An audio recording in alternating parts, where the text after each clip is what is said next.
Olá, como está você? Como está a sua casa? Como está a sua família? Como estão seus filhos? Como está a sua saúde? Deus se preocupa com estas coisas, tudo que tem a ver com a nossa vida, com o nosso bem-estar, é preocupação de Deus. E a sua palavra também se preocupa com estas coisas. Como estão os seus relacionamentos? Como está o seu relacionamento com seus filhos, se você tem filhos? Ou como está o seu relacionamento com o seu cônjuge, se você é casado? Ou com o seu namorado? Ou com a sua namorada? Está bem esse relacionamento? Está funcionando bem? Nós estamos numa série de programas estudando o Sermão do Monte, que se encontra nos capítulos 5, 6 e 7 do Evangelho de São Mateus. Já são vários programas. São, na verdade, quase 40 programas, já nós estamos apenas no Sermão do Monte. E no programa anterior, nós estudamos aquele texto que está no capítulo 7, estamos indo para o final do Sermão do Monte, capítulo 7 do Evangelho de Mateus, em que Jesus diz, e eu vou ler novamente, já lemos no programa anterior, eu vou ler a partir do verso 1, Jesus dizendo, não julgueis, para que não sejais julgados. Pois com o critério com que julgardes, sereis julgados, e com a medida com que tiverdes medido, vos medirão também. E o verso 3, por que vês tu o argueiro no olho de teu irmão, porém não reparas na trave que está no teu próprio? Ou como dirás a teu irmão, deixa-me tirar o argueiro do teu olho, um cisquinho do teu olho, quando tens uma trave no teu? E aí Jesus diz uma coisa forte aqui, Jesus diz, hipócrita, tira primeiro a trave do teu olho e então verás claramente para tirar o argueiro do olho do teu irmão. Bem, no programa anterior, a gente viu que qualquer tentativa para correção de alguém, tem gente que nasceu com esse dom de corrigir pessoas, né? É uma coisa maravilhosa, são as pessoas que sabem fazer tudo certinho, elas não erram nunca e elas vivem para corrigir os outros. Eu estou falando de algo que eu conheço muito bem, porque você não conta para ninguém? Se você não contar para ninguém, eu vou confessar para você uma coisa muito triste a meu respeito. Eu sou essa pessoa. Eu sou essa pessoa. Coitada da minha esposa. Você sabe que esse tipo de atitude quase destruiu o meu casamento? Eu sou essa pessoa. Para mim é muito mais fácil encontrar defeitos numa coisa feita do que fazer as coisas. Bom, eu tenho muita facilidade para corrigir textos, porque eu encontro facilmente os erros. Tem gente que nasceu com essa habilidade de encontrar defeitos nas coisas que os outros fazem. Mas não é todo mundo que nasceu com habilidade para conviver com esse tipo de gente, que não dá para aguentar. Mas quem é desta maneira tem dificuldade de conviver com pessoas falhas e pecadores. Só que não percebe que o pecado maior é o pecado da impaciência, da falta de misericórdia, da falta de amor, da falta de compreender o outro, de tolerar. Eu estava procurando essa palavra, a palavra é tolerância. É tão difícil. Para você ser tolerante, para você ter misericórdia, você precisa de um coração novo. Precisa de um milagre da parte de Jesus. E foi isso que a gente viu no programa anterior. Jesus está dizendo, meu filho, você que tem esse espírito, essa tendência aí de querer ficar corrigindo, esse zelo excessivo, que na verdade não é zelo, é fanatismo, e a gente já fala sobre isso daqui a pouco. Você que tem esse zelo excessivo, aí que quer ficar corrigindo, que vê defeitos nos filhos, toda hora ralhando com os filhos, até pelas coisas mais pequenas, sempre com a cara fechada, ranzinza, sabe? Precisa de um coração novo. Você vai acabar arrebentando com a sua casa dessa maneira. Ninguém vai aguentar viver perto de você. Eu conheço histórias. Um tempo atrás eu estava numa igreja e veio me procurar um senhor. Era fora do Brasil. E veio me procurar um senhor muito chateado com os seus irmãos da igreja, porque esses irmãos me perseguem, tem muitos pecados aqui, tem muitos erros. Eu era um pastor visitante e eu escutei aquela história triste daquele homem isolado pelos seus irmãos da igreja. E quando o pastor da igreja me levou para almoçar, eu brevemente comentei com ele, disse, pastor, puxa, que triste, eu vi uma história assim. E ele disse, coitado desse irmão, ele mora sozinho, porque a família não consegue conviver com ele. A esposa não consegue viver com ele. Os filhos não conseguem viver com ele. Ninguém consegue viver com essa pessoa. Não é triste isto? Não é triste isto? E eu penso que o mais triste é que raramente esse tipo de gente, e eu estou falando de mim, raramente esse tipo de gente consegue enxergar suas próprias falhas. Consegue enxergar esse seu espírito extremamente crítico, extremamente rude, duro com outras pessoas. É difícil a pessoa se enxergar, se ver desta maneira. E ela sofre porque os seus relacionamentos vão sofrer, as pessoas que convivem com essa pessoa vão sofrer, e ela passa pela vida fazendo os outros sofrerem e achando que é vítima dos erros, das falhas dos seus irmãos. É esse o tipo de gente que vive trocando de igreja. Vive trocando de igreja.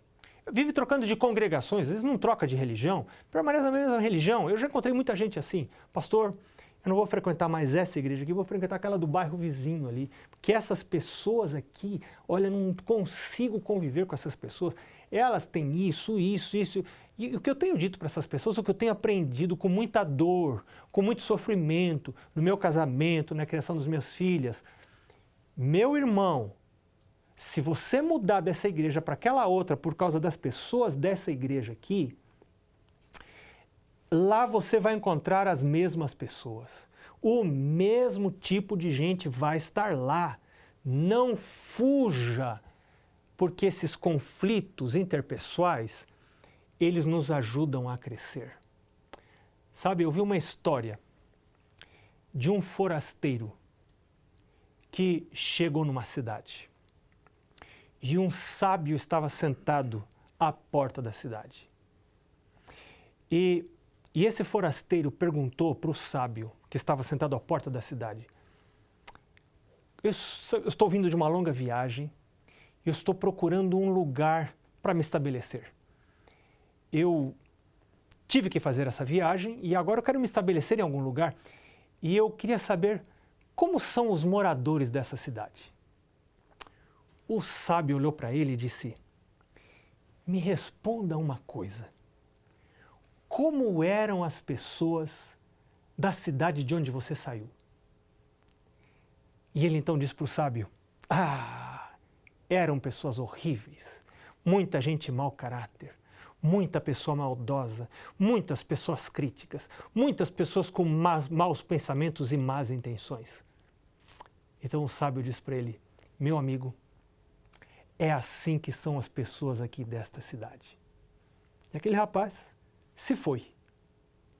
E logo em seguida apareceu outro forasteiro, que se aproximou da cidade e que fez a mesma pergunta para o sábio. E disse para o sábio, Senhor, eu precisei me mudar, eu estou viajando, mas agora eu estou procurando um lugar para me estabelecer. Então, por gentileza, me diga como são os moradores dessa cidade. E o sábio lhe devolve da mesma maneira a pergunta como devolveu para o outro, para o anterior que havia passado por ali. E disse, então me conta antes como eram as pessoas da cidade onde você estava. Ele diz, eu já tenho até saudade. Eram pessoas tão amorosas, eram pessoas tão boas, tão carinhosas, mas infelizmente, por questões comerciais, eu precisei sair, estou procurando um lugar para me estabelecer. O sábio disse, eu acho que você encontrou um bom lugar para morar, porque é dessa maneira que são as pessoas aqui desta cidade. Quando eu li este pequeno conto, porque não creio que tenha acontecido isso na verdade, mas eu achei tanta verdade nisto e eu me enxerguei neste conto. E eu começo a perceber que a maneira, a reação das pessoas depende das lentes que estão diante dos meus olhos. A maneira como eu espero que as pessoas sejam, a maneira como eu vejo as pessoas, vai determinar a reação delas para comigo. Isto é certo. Isto vai acontecer dentro da minha casa, isto vai acontecer no meu casamento, isto vai acontecer enquanto crio os meus filhos. Por isso que Jesus disse, aqui nesse texto de Mateus capítulo 7, versos 1 a 5, meu filho, antes de você tentar tirar os defeitos da vida das pessoas, você tem que fazer um trabalhinho pesado. E é pesado, não é leve não. É um trabalho pesado. Eu sou leve, sou uma pessoa leve, mas tem um trabalho pesado para eu fazer. Sabe qual é o trabalho pesado? É antes de tirar o cisco do olho do meu irmão, eu tirar a trave do meu olho. E o mais pesado desse trabalho é que eu não consigo enxergar a trave que está no meu olho. Se eu não tiver auxílio espiritual, se eu não tiver ajuda sobrenatural, se eu não me permitir ser julgado pela Bíblia, se eu não me permitir ser criticado pelos escritos sagrados, eu não enxergarei essa trave. Tem pessoas que não leem alguns escritos inspirados, porque dizem, eu não gosto disso porque só me critica, só me aponta defeitos, só me diz que eu estou errado. Sim, então eu quero continuar vivendo do jeito que eu sou, carregando essa enorme trave no meu olho, que todo mundo enxerga, que só eu não enxergo, e eu vou assim pela vida fora, porque não aceito ser corrigido por Deus, não aceito ser admoestado por Deus. Deus tenha misericórdia de mim. Olha, a gente volta a falar sobre esse assunto tão importante logo depois do intervalo. A gente vai e volta com você. Até já.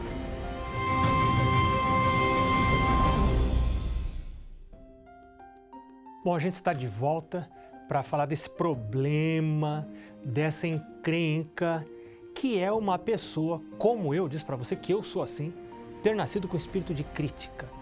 E se Deus não tiver misericórdia, acabou-se a vida. Acabou-se a vida. Quem que aguenta viver com uma pessoa dessas? Quem suporta? Não dá para suportar. Bom, no primeiro bloco eu disse para você que a gente falaria um pouquinho sobre a diferença entre zelo e fanatismo. Eu tenho meditado bastante, pensado bastante. Não tenha medo de ser zeloso. Não confunda zelo com fanatismo. O que é zelo? Zelo é o desejo e a prática de fazer a vontade de Deus, nos mínimos detalhes. Tem gente que confunde as coisas. Tem gente que pensa que fazer a vontade de Deus nos mínimos detalhes é fanatismo. Tem gente que pensa que cumprir a vontade de Deus nos mínimos detalhes é legalismo. Tem gente que pensa que guardar a lei nos mínimos detalhes é salvação pelas obras, é legalismo. Então eu faço uma pergunta para você. Se a lei de Deus não deve ser guardada nos mínimos detalhes, se a vontade de Deus não deve ser cumprida nos mínimos detalhes, quais detalhes eu devo deixar de lado? Claro que eu não devo deixar nenhum detalhe de lado, porque é a palavra de Deus. No livro do Apocalipse, capítulo 3, a palavra de Deus nos diz, sê pois zeloso e arrepende-te. Então, Deus espera zelo da minha parte. Deus espera que eu tenha o desejo de cumprir a vontade dele em todos os mínimos detalhes. Deus espera isso de mim.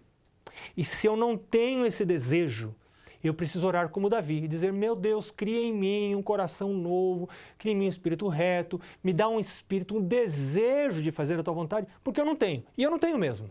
Estou falando de mim. Eu não tenho vontade de fazer a vontade de Deus. Eu tenho vontade de fazer a minha vontade. Eu quero ser Deus para mim mesmo. Eu quero ficar julgando a Bíblia, os escritos sagrados. Eu quero ficar julgando e dizendo assim, isso serve, isso não serve, isso está bom para mim, isso não está. Claro, eu sou Deus. Eu que determino o que serve, o que não serve, o que é bom, o que não é. A Bíblia não é mais lâmpada para os meus pés, é a minha cabeça que é lâmpada para os meus pés. Mas a palavra de Deus diz, sê zeloso e arrepende. Quando que esse zelo se torna fanatismo? Eu vou dizer para você, a conclusão que eu tenho chegado. Eu tenho descoberto que este zelo que é bom, este zelo que é desejável, ele se torna fanatismo quando eu quero impingi-lo a outros, eu quero colocá-lo sobre outros, eu quero que outros vistam a carapuça e não eu. Não tanto eu. Meu foco é controlar a vida dos outros e não permitir que o Espírito Santo controle a minha vida. E então eu fico examinando a vida dos outros para ver se eles são zelosos, para ver se eles estão fazendo tudo certinho dentro da vontade de Deus. Isto não é zelo. Isto é o zelo que enlouqueceu. O fanatismo é o zelo que ficou doido, é o zelo que perdeu a cabeça, que perdeu a sensatez.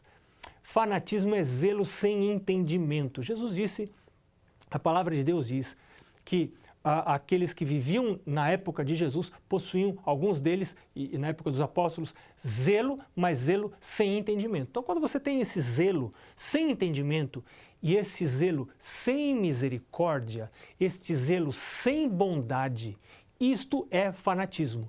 E é duro você viver ao lado de uma pessoa fanática, de uma pessoa intolerante.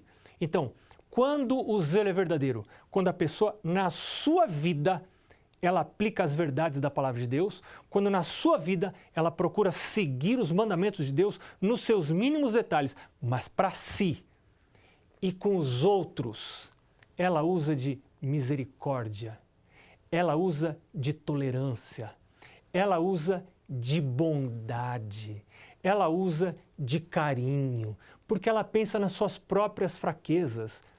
Quem é que consegue ser perfeitamente zeloso? Eu não consigo. Não sei se você conhece alguém que olhe para si mesmo e diz assim, nossa, que homem santo que eu sou, que mulher de Deus que eu sou. Tá com cheiro de fritura, não está me cheirando coisa boa.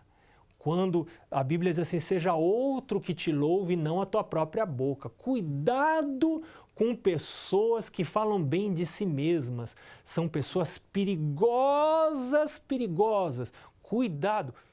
E se sou eu mesmo, mais cuidado. Só um milagre de Deus. Porque dificilmente pessoas assim se enxergam a si próprias.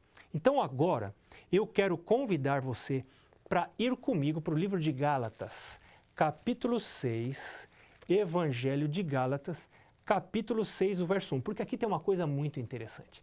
Aqui no Evangelho de Gálatas, capítulo 6, verso 1, Paulo vai nos falar como que devemos corrigir pessoas, porque talvez você encontre alguma circunstância em que precise corrigir alguém. Você é um pai.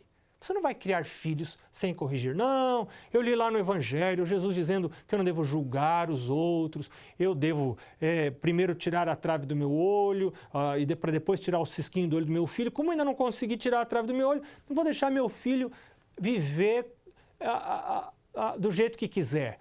Não, nós somos chamados por Deus para uma tarefa de corrigir nossos filhos. Talvez você seja o líder de uma empresa, de um negócio, e você precisa corrigir os funcionários, mas como é que a gente faz isso? Então, tem aqui o conselho na palavra de Deus. Isso serve também para a nossa vida em família, para a nossa vida em casa. Vai ter algum momento que você vai ter que chegar para o seu cônjuge e dizer que alguma coisa não está bem. Você não pode fingir que tudo está bem se alguma coisa não está bem. Agora, como fazer isso? Já vimos Jesus dizendo, filho, primeiro tire a trave do seu olho. Então você está honestamente andando com Deus, procurando fazer a vontade de Deus, procurando pedir que o Espírito Santo examine seu coração, tire de você os defeitos, as falhas. Você está fazendo isso. E agora, como então você vai agir com o seu irmão, que precisa ser corrigido? Então, Paulo diz aqui, no Gálatas, Epístola aos Gálatas, capítulo 6, verso 1. Irmãos, se alguém for surpreendido em alguma falta, pode ser que alguém seja, vocês que sois espirituais, vocês que são espirituais, você que tem mente espiritual, está buscando o Espírito Santo, corrigiu com espírito de brandura e guarda-te para que não sejas também tentado. Sabe o que isso quer dizer? Sabe o que isso me diz? Quando eu me aproximo de alguém que erra, eu devo me aproximar dessa pessoa com brandura, com misericórdia, com carinho. Por quê? Porque eu tenho que ter noção da minha própria fragilidade. Pode ser que eu nunca pisei na bola naquele aspecto da vida dessa pessoa, que nunca cometi um erro semelhante ao erro dessa pessoa, mas eu cometo outros.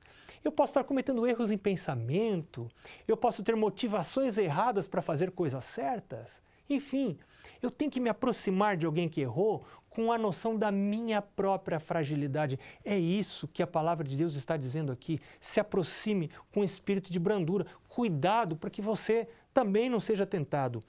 E a outra orientação que a gente encontra é do próprio Jesus, no Evangelho de Mateus. Vamos voltar lá para Mateus. Mateus, capítulo 18. Aqui tem uma coisa interessantíssima. Mateus, capítulo 18. Jesus diz como que eu devo me aproximar de algum irmão que pecou. Então o texto diz assim, capítulo 18, versos 15 a 17. Se teu irmão pecar, e aqui na minha Bíblia está entre colchetes, contra ti, que pode ser que esse contra ti estivesse no original ou não, por isso que ele está em colchetes. Existem os manuscritos mais antigos, não tinham esse contra ti. Então ficaria assim, se teu irmão pecar, mas alguns manuscritos mais recentes têm o contra ti. Então, pode ser um pecado, enfim, para mim não importa. Pode ser um pecado contra mim ou apenas um pecado que a pessoa cometeu. Eu não posso ver o meu irmão ir para o buraco e deixá-lo cair no buraco. Se eu tenho amor e eu estou vendo que um irmão meu está indo por um caminho que não é apropriado, eu tenho o dever de ajudá-lo. Mas como devo fazer isso? Aqui que está todo o nó do negócio. Como que eu devo fazer isso? Lá Paulo diz, se aproxime com brandura. Mas aqui Jesus acrescenta algumas coisas. Jesus diz, vai arguí-lo entre ti e ele só. Se ele te ouvir, ganhaste o teu irmão. Gente, aqui tem um segredo, aqui tem um princípio muito importante para a vida em família. Os problemas, as encrencas, devem ser resolvidas no círculo mais fechado, mais restrito possível. Ou seja, o problema de um filho, resolva com o filho. Não convoque uma reunião de família para resolver um problema de um filho. O problema com o seu cônjuge, não resolva diante dos filhos. Jamais não faça aliança com os filhos para mostrar os defeitos de um cônjuge.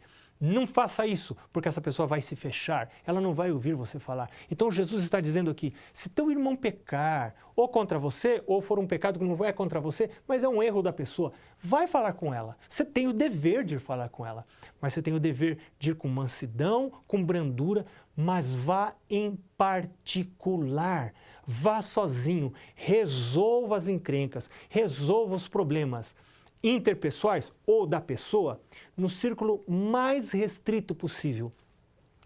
Quanto a gente tem sofrido por desobediência a essa ordem de Jesus, tanto na vida em família, quanto na vida em igreja. O Senhor Jesus aqui está me convidando, em primeiro lugar, a buscar coerência na minha vida entre o meu discurso e a minha prática. E eu oro a Deus, meu Deus, me ajuda a ser uma pessoa zelosa, mas amorosa. Existem pessoas amorosas que não são zelosas. Existem pessoas zelosas que não são amorosas. Deus me chama para ser uma pessoa zelosa e amorosa. E então, quando eu tiver que me aproximar de alguém e ajudar alguém, ir sozinho, com espírito de brandura. Deus está nos chamando para adotarmos os princípios da Sua palavra nos nossos relacionamentos, especialmente dentro de casa. Deus abençoe você.